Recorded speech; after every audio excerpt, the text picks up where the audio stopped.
On essaie d'être au plus proche de ce que le lit aurait pu être à l'époque. Même s'il y a toujours une part d'interprétation, on essaye de se rapprocher au plus par rapport à ce qu'on sait et avec les documents historiques qu'on a en tout cas. Le château de Versailles nous a commandé de refaire, d'après les documents d'archives, le lit de Louis XVI de 1775 qui avait disparu. On a restitué à la fois l'impériale sculpté et le chantourné qui était en bas du lit. En fait, le lit d'origine a disparu, donc les seules traces qu'on en a, en fait, ce sont des documents d'archives. On n'a pas le dessin préparatoire, malheureusement, mais on a en fait le mémoire, la facture du sculpteur qu'il a donnée en 1775 pour se faire payer de son ouvrage. Et dans cette facture, en fait, il décrit très précisément tout ce qu'il a réalisé, tout simplement parce qu'il a besoin de se faire payer. Et donc, en reprenant chacun des éléments qu'il décrit et dont il donne les mesures, en fait, on a pu reconstituer, restituer le dessin originel et ensuite le remettre en volume, le resculpter et recréer ainsi cet objet qui avait totalement disparu. Donc la traverse de côté, elle est décrite donc par le sculpteur Babel, qui dit la traverse de côté du dit impérial ayant 2 enroulements de moulure formant milieu enveloppé de feuilles refendues. Au milieu, un gros fleuron de feuilles enveloppant des graines qu'on a ici. Au-dessus, un second fleuron de feuilles refendues sur lequel est posée une couronne de fleurs en rose et une branche de myrte formant aussi une couronne nouée avec un ruban ayant 2 bouts, l'un à gauche et l'autre à droite, qui voltigent sur l'architecture.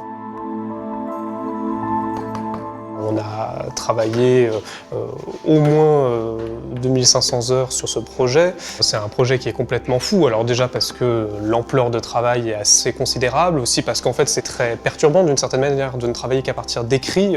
D'habitude les sculpteurs on travaille plutôt à partir de dessins qu'on met ensuite en volume. Là on part à partir de l'écrit, donc il y a une espèce de flou et de besoin de comprendre l'écrit, de le transcrire. Donc il y a beaucoup de travail en réalité de transcription.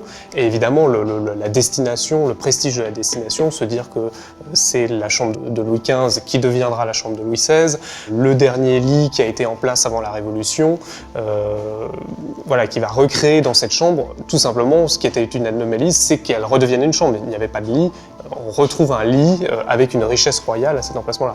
Donc pouvoir participer à ça, c'est assez extraordinaire. On a un tilleul qui est de bonne qualité. Le tilleul, c'est assez agréable à travailler, c'est un des bois les plus tendres qu'on utilise. Et un des plus légers aussi. Cette partie-là, c'est l'élément central du lit. Un pélican avec plusieurs de ses petits, qui était un symbole christique. Et c'est l'élément central de la traverse avant. Et pour le faire, celui-là, on s'est inspiré d'un des pélicans qui avait été fait au XVIIIe siècle, qu'on a réintégré dans le lit. On a très hâte de l'avoir fini et en place, et de dorer aussi surtout.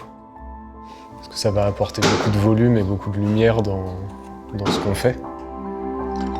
Il y a à peu près que le château de Versailles qui a cette capacité de pouvoir passer ce genre de commandes, de choses aussi prestigieuses, aussi riches, aussi extraordinaires, aussi techniques, aussi exigeantes. Donc en fait, c'est un dépassement et c'est une espèce de sentiment d'accomplissement, d'avoir appris un métier qu'on peut incarner dans quelque chose d'utile et qui sera vu et qui n'est pas réservé, j'allais dire, qu'à une élite ou voilà, qui fera partie d'une forme de patrimoine accessible pour tous.